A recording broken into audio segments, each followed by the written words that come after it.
Daniel, isso mesmo. Para quem está em casa, então, a gente vem trazendo esse serviço. Do meu lado está a médica Pietra Zan, que vai nos trazer essas informações importantes justamente para facilitar o cuidado e a manutenção da saúde de quem está enfrentando essa batalha aí, como todos nós aqui no estado do Rio Grande do Sul. Boa tarde, Pietra. Muito obrigada por ter nos recebido aqui na Unidade de Saúde de Cachoeira do Sul.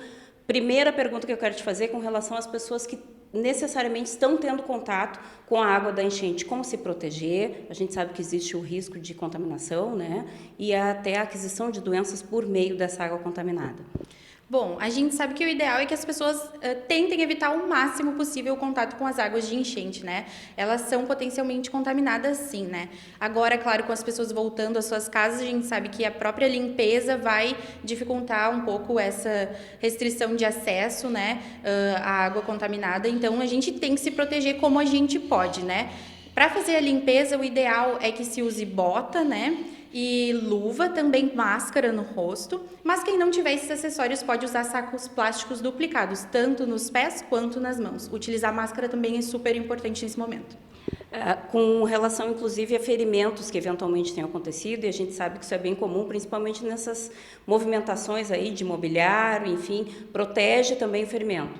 Com certeza, né? Ferimentos são portas de entrada para diversas bactérias, não só para a leptospirose, né? Então, tem que proteger os ferimentos, né? Usar calça comprida, de preferência manga comprida também, proteger todo o corpo para evitar contato com essa lama que é bastante contaminada, né? Que tem vários resíduos e que pode trazer vários riscos para a saúde. Aconteceu de eu mesmo buscando essa proteção, tive contato, abriu ali o ferimento. Qual é o procedimento? Lavo, passo alguma coisa? O que eu devo fazer? Lavar bastante com água e sabão, né? Ficar atento ali a surgimentos de sinais de alarme, de inflamação. Ah, o machucado começou a sair pus, ficou vermelho. Isso tudo daí tem que procurar ajuda e auxílio médico. Com relação à recuperação de alguns itens, principalmente itens domésticos, né, que a gente vai utilizar ali para alimentação, que são os que normalmente a gente consegue ainda recuperar, vai lavar, tem um procedimento que é adequado para poder reutilizar, Pietra, louça, utensílios de cozinha. Tem sim. Esses equipamentos de cozinha, eles podem ser sim reaproveitados, não precisa ir tudo fora, né? O ideal é que se faça uma limpeza com água quente e sabão no primeiro momento, retirar toda a sujidade, toda a lama, todo o resquício ali de água da enchente e depois deixar eles imersos em água com hipoclorito de sódio, né, que é a que boa, né, que é a água sanitária, né, claro, tem uma proporção adequada para fazer essa limpeza, mas deixar ali imerso nessa solução de água com água sanitária por pelo menos 30 minutos antes de utilizar.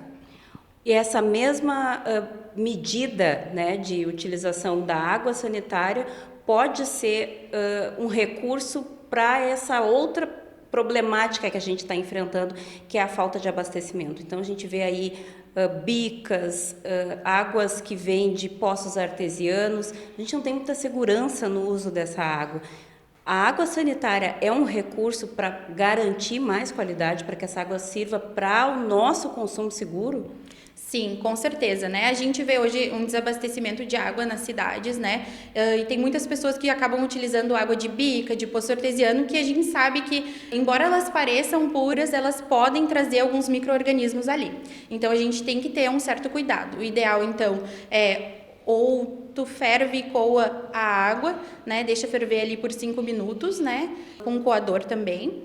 Ou então tem essa possibilidade de utilizar o hipoclorito de sódio, né? Para cada litro de água são 2 gotinhas do hipoclorito, que é a água sanitária sem alvejante e sem perfume, tá? Fica 30 minutinhos em repouso e depois ela já é considerada própria para consumo. Esses 30 minutos é o tempo que a água sanitária leva para acabar com os micro-organismos que possam estar ali.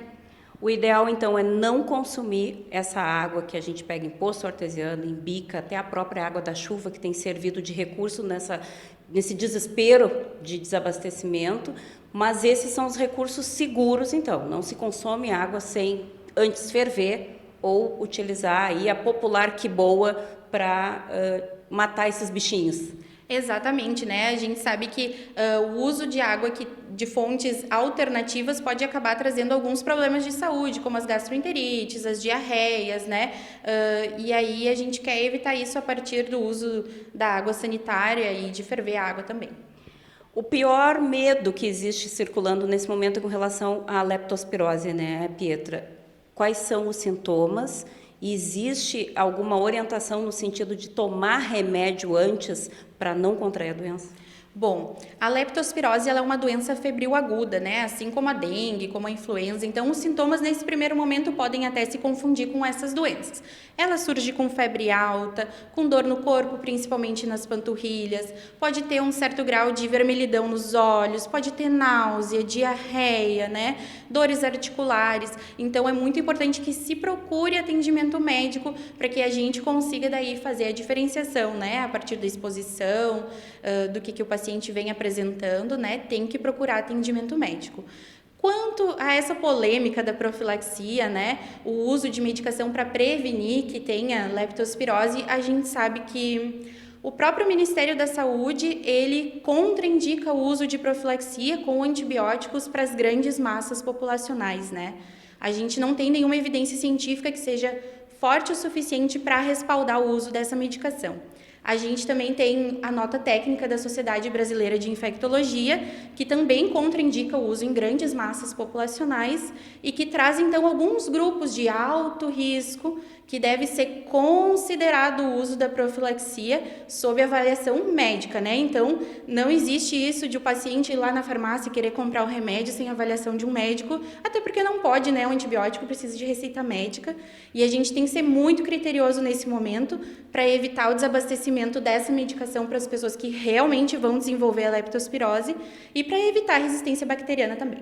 Então, é cuidado e é o primeiro sintoma buscar orientação médica. Essas são as orientações mais adequadas nesse momento. Exatamente, né? A gente sabe que a leptospirose tem ali um período de incubação que varia de 1 a 30 dias, mas com média de 7 a 15 dias ali a partir da exposição para apresentar algum sintoma.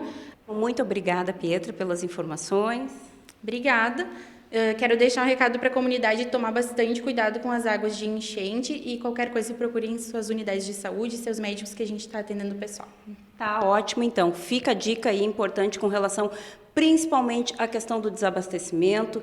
Tem essa alternativa, a gente sabe que existe uma dificuldade tanto do abastecimento direto ali na torneira, que as torneiras estão secas, tem abastecimento por meio de caminhão-pipa, tem uma dificuldade de comprar água nos supermercados também, mas se tiver essas fontes alternativas, como a gente tem visto, a comunidade brasileira toda se socorrendo aí, principalmente do Rio Grande do Sul, a orientação é utilizar, então, a água fervida ou então a popular que boa, na medida que foi orientada pela profissional de saúde aqui, que gentilmente nos atendeu.